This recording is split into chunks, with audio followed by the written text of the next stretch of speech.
We are almost through our study of the Gospel of Mark. We haven't been going verse by verse, chapter by chapter. We've been doing it kind of a thematic approach.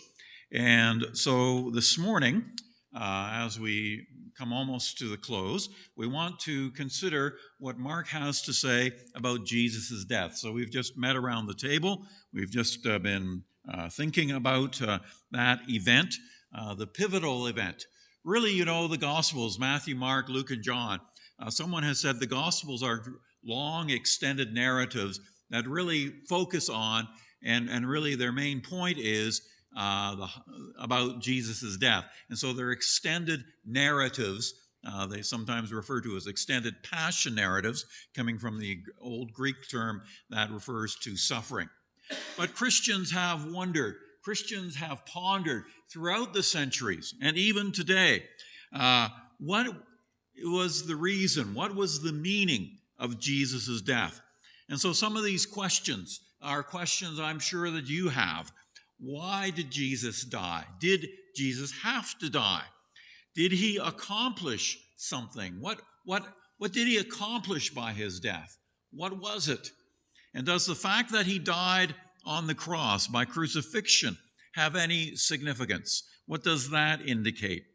How has his suffering and his death affected me and you? Why did God allow Jesus to suffer a humiliating death? What does Jesus' death say to you about sacrifice? And what about us as Christians, as followers of Christ? Are we expected to sacrifice as well? And what, if that's true, what do I sacrifice in my Christian walk? So all of these questions, and we're not going to be able to answer them all in the time that we have remaining this morning, but these are some questions to think about as we look at what the Gospel of Mark has to say. And Mark does give us some inkling about some ways that we might be able to answer some of these questions. So I began a moment ago by saying the Gospels, and Mark is one gospel that really sets the example, where Jesus' death is the theme throughout, and we're building up to that point of Jesus' death. And so in the Gospel of Mark, you have these three predictions, three statements by Jesus.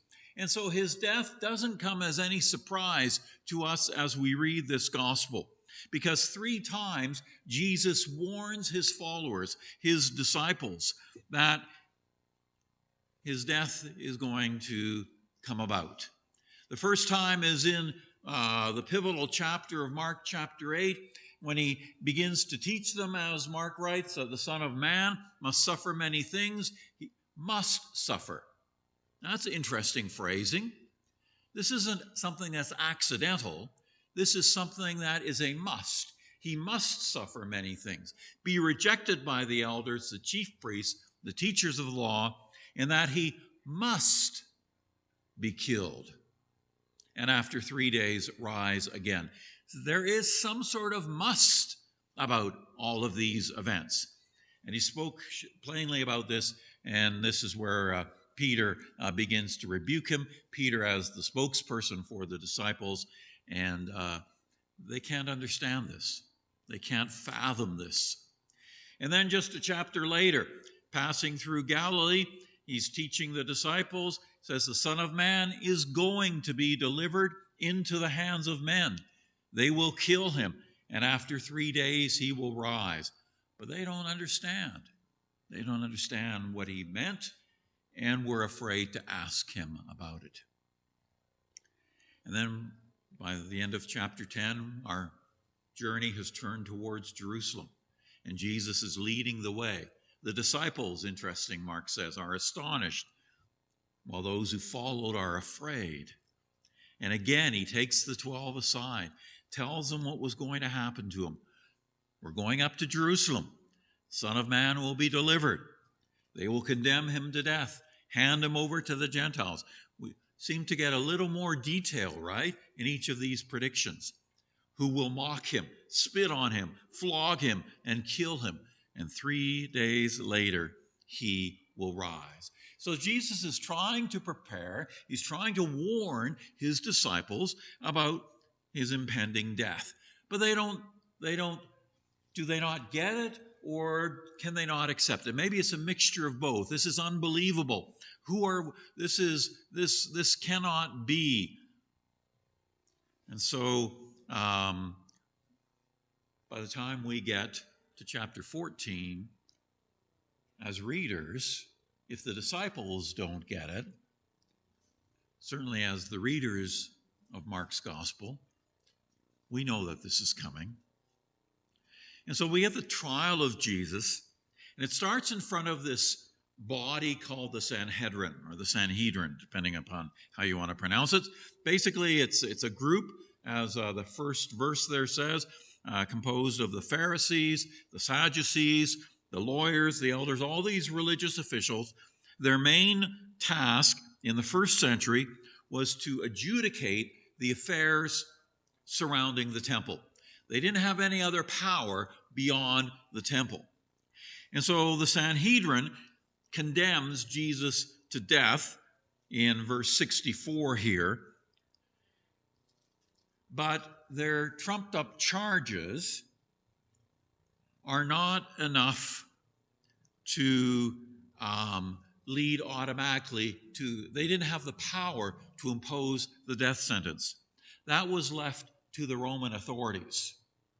And so they all condemned him as worthy of death, but they cannot pronounce that sentence. And so Jesus ends up in front of Pilate, the Roman governor, the highest ranking Roman official in the territory. Who is Pilate? Mark doesn't tell us anything about him. For Mark's readers originally, who were Christians in Rome, they probably knew who Pilate was. There has been an inscription found, and you can do a search if you're interested. There has been at least one inscription found by archaeologists that makes reference to Pilate. But there's not really too much in history about Pilate, in history outside of the Bible. He was a Roman governor in a far-off province. And this initial meeting between Jesus and Pilate is this brief trial focusing on one issue. Does Jesus consider himself to be King of the Jews? On the one hand, Jesus doesn't deny Pilate's assessment. Pilate asks him, "Are you the King of the Jews?" Jesus says, "You said so." But on the other hand, Pilate doesn't seem to find that charge to be worthy of death. Yes, it may be blasphemy, but that's not Pilate's concern. He's not concerned with religious matters, so to speak. And so again, Pilate asks him, "Aren't you going to answer all the charges of the chief priests?" And Jesus makes no reply, and Pilate was amazed. It's almost like from Pilate's perspective here, in Mark's account, that Jesus' death is the result of this tension, this conflict with the religious authorities, their self-interest. It's a struggle between religious figures. But Pilate is governor, and he's governor because he's a good politician, and he's politically sensitive to the crowd's reaction. And so he ends up condemning Jesus to death. Wanting to satisfy the crowd, Pilate releases Barabbas. He has Jesus flogged and handed over to be crucified.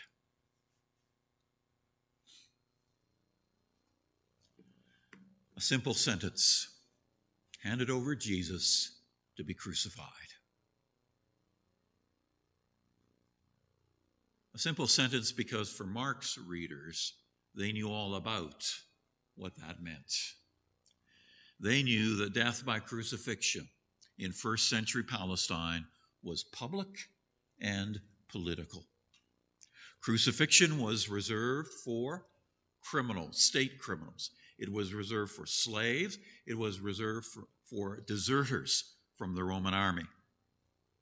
And so even though Mark doesn't report it, we can assume that Jesus must have been seen as an annoyance, as a threat to the Roman state. He must have been seen somehow as a state criminal. And Pilate wants to please the crowds. Pilate wants to make sure that there's no public protests, no riots in the streets, especially during the very busy season of Passover, when there are so many people that have come to Jerusalem. The political rationale for a Roman public crucifixion was simply this, but brutally this. It was to make sure that nobody else would even have the thought of rising up against the state. Part of the maintenance of the Pax Romana, as it was called, the peace of Rome, was a policy of publicly humiliating opposing forces. And so you had times where there were rows of crosses of condemned criminals on public display, and the historians talk about just the mass executions by crucifixion in the first century. Everybody knew then, when it said Jesus was handed over to be crucified, they knew exactly what that was all about. It was punishment for the individual that brought shame and humiliation not only on the one who was being punished, but upon their families, their communities. You really get a sense in Mark's gospel of the political nature of Jesus' death. You have the formal charge in verse 15:26 that this written notice of the charge that's above him on the cross, the King of the Jews. And then you have the final scoffing of his fellow sufferers.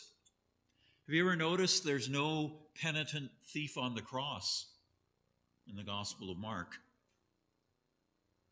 There's no one saying, Jesus, can I be with you?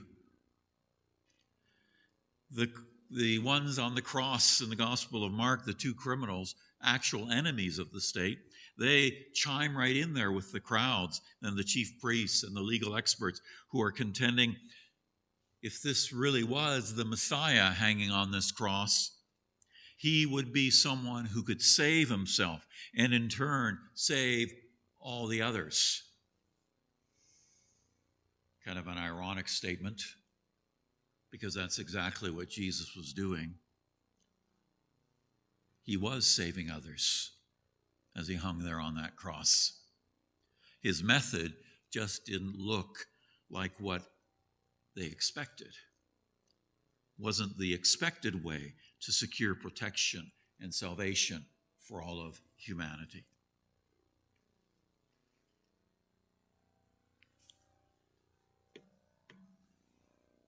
How many of you, and this is years ago now, how many of you watched Mel Gibson's The Passion of the Christ?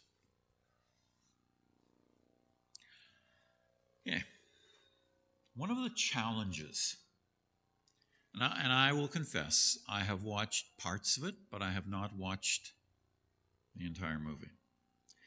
And one of the challenges of watching Mel Gibson's cinematic depiction of Jesus' death was his heavy emphasis on blood, right?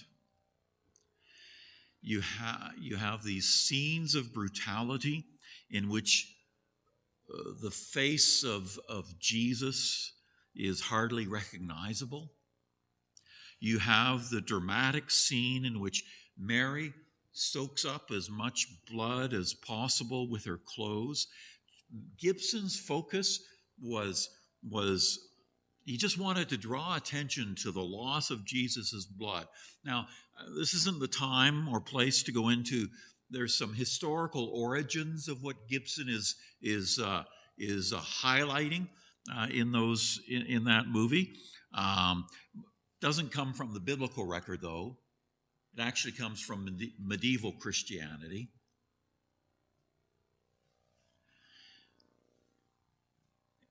And Gibson's movie is actually very different from the biblical record, because the Gospel of Mark rarely mentions blood. In the most brutal scene of Jesus' suffering, when the soldiers take him away after his sentencing, there was this exchange of clothes, a crown of thorns, there's salutes, there's even striking him with a stick, and all that is to humiliate him. All that is to shame him, to mock him. They want to dishonor Jesus. But in all of that, there's not a single mention of blood. Was there blood? Certainly there was. But Mark doesn't focus on that. It's not about the blood.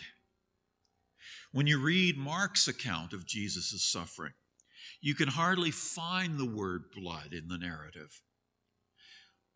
He does, in chapter 14, at the Last Supper, talk about my blood of the covenant. But blood isn't the point of interest for Mark in this most important story of the Christian faith. Now, that doesn't mean that Mark doesn't find Jesus' death meaningful. It's just that he's not focused upon the gore, the blood. And maybe that's a good lesson for us. Because sometimes we get caught up in that, don't we? Sometimes, and I think if you don't understand what crucifixion in the first century involved, it's important to understand that and to do some reading on that. But for the gospel writers, they make the very simple statement that Jesus was crucified. In chapter 15, verse 34, Mark talks about the moment of Jesus' death. And we get this poignant cry. At 3 p.m, Jesus cries out in a loud voice, and this is in Aramaic, the language that Jesus would have spoken, Eloi, Eloi, lama sabachthani, which means, Mark knows we don't know Aramaic, my God, why have you forsaken me? Now, the bystanders don't understand Aramaic very well either, apparently, because they think Jesus is calling out to Elijah for help. But where do these words come from? You have a footnote in your Bible? These are not original words with Jesus, are they? They come from the psalmist, come from Psalm 22. And they're used by Jesus. In Psalm 22, we have this individual lamenting his isolation, his abandonment. And he's wondering, where is God in my personal time of conflict? And yet at the same time, it's important to appreciate the whole of the psalm. Jesus quotes or repeats the first verse, but the psalmist, as he goes through this psalm, he starts out with this question, but he also remembers God's faithfulness in the past. And so Mark wants, I think, us to understand that Jesus is having some similar struggles, some similar thoughts to that of the psalmist. My God, why have you forsaken me? You've been with me. You have been by my side through past struggles. Of course, Mark also in the preceding chapter has Jesus in the garden and that struggle that he has the night before his death.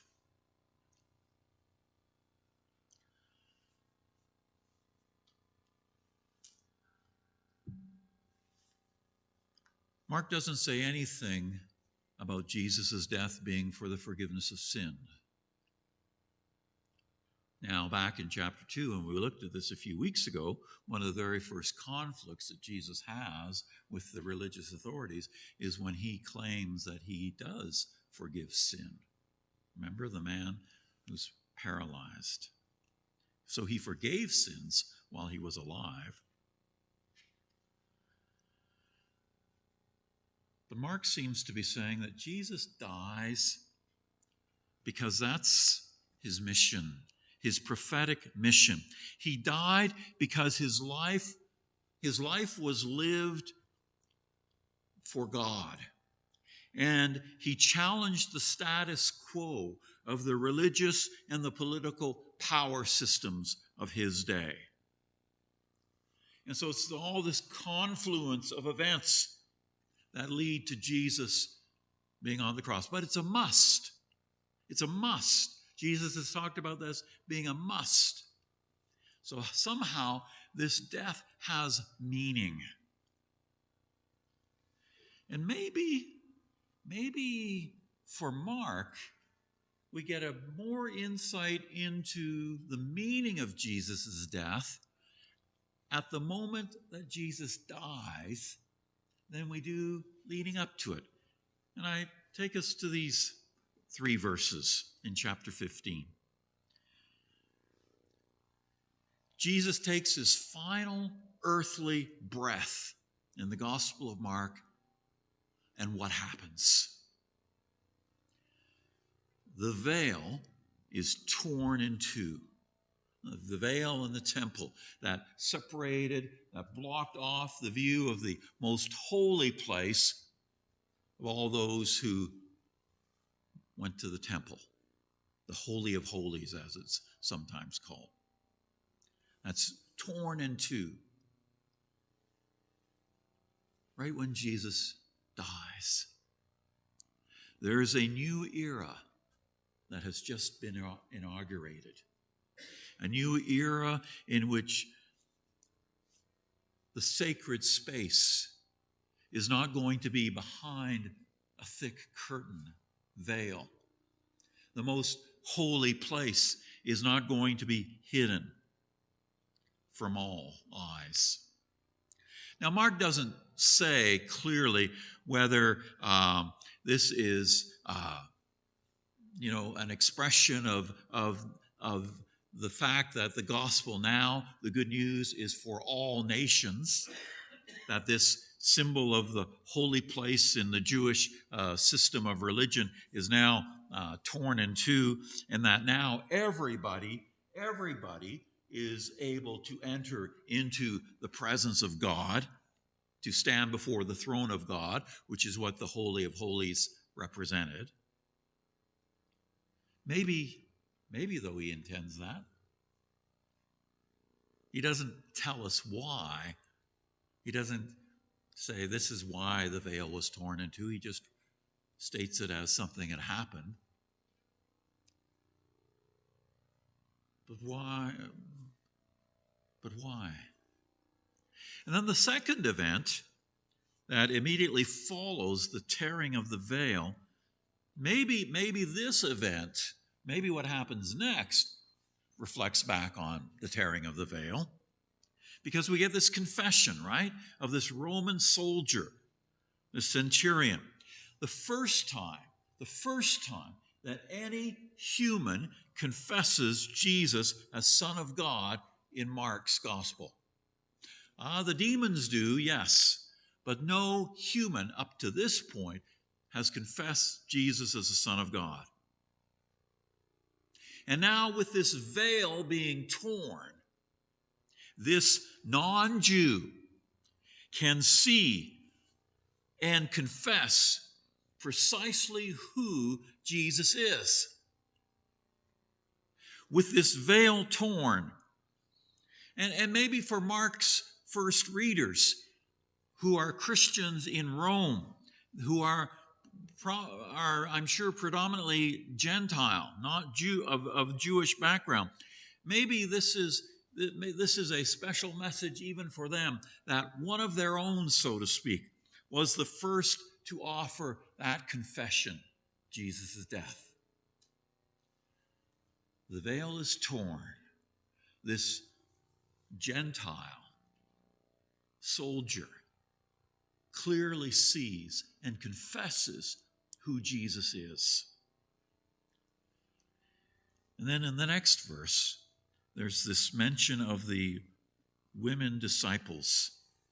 And this is actually how Mark concludes his depiction of the events surrounding Jesus' final breath. And these women, some of them are named, some of them we don't know we don't have names, but they are examples of faithful, committed disciples from the beginning of Jesus' mission way back in Galilee. And they have been with him, maybe not in the forefront, but they have been there following. And they are there at the very moment Jesus dies. Where are the 12? The 12 have scattered. The 12 are nowhere to be found. It's these women who are there. These women who witness Jesus' death. And who will eventually be the first witnesses to the burial, but the tomb that is empty. And so at this point, this moment of Jesus' final breath, what do we have? We have this I think we have this vision of the significance of this death for all peoples, with the tearing of the veil, not just for Jews, but for Jew and Gentile alike. That Jesus' death is the beginning of something new. The status quo no longer holds. And now all that's left is his return to life. And you go back to those predictions, 3 predictions, every time Jesus has told the disciples he will rise again. But they don't understand that, understandably. They don't understand that, just like they can't fathom his impending death. But this new life, this new era has begun with this extraordinary and unjust death. And things will never be the same.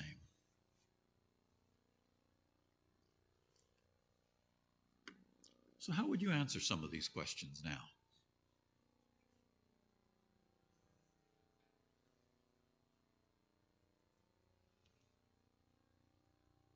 Maybe some we still have to ponder about. Let me try to sum it up this way this morning.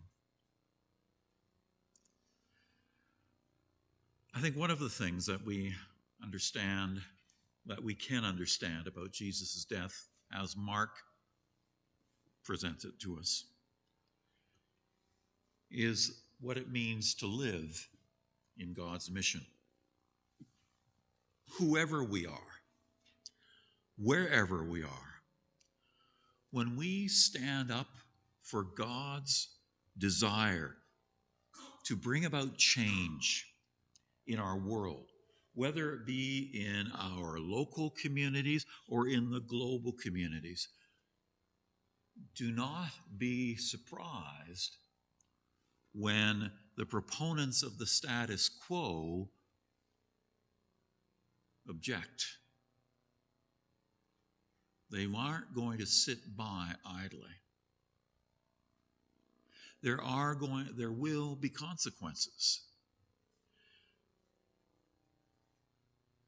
So Jesus' death and the way that he lived his life are informative to anyone who, to go back to the prophet Micah, who seeks to do justice, love kindness, and walk humbly with God.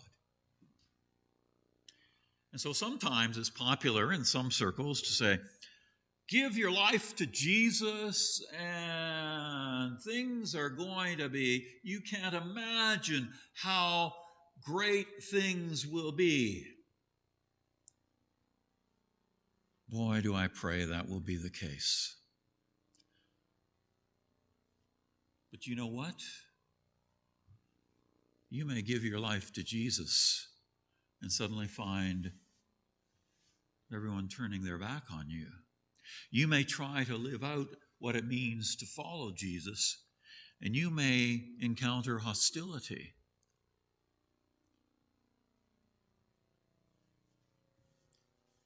Whoever is going to be my disciple, Jesus says, remember, take up his cross.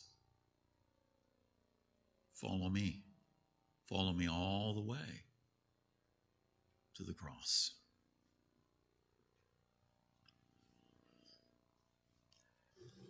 And that's how Mark wants us to understand this.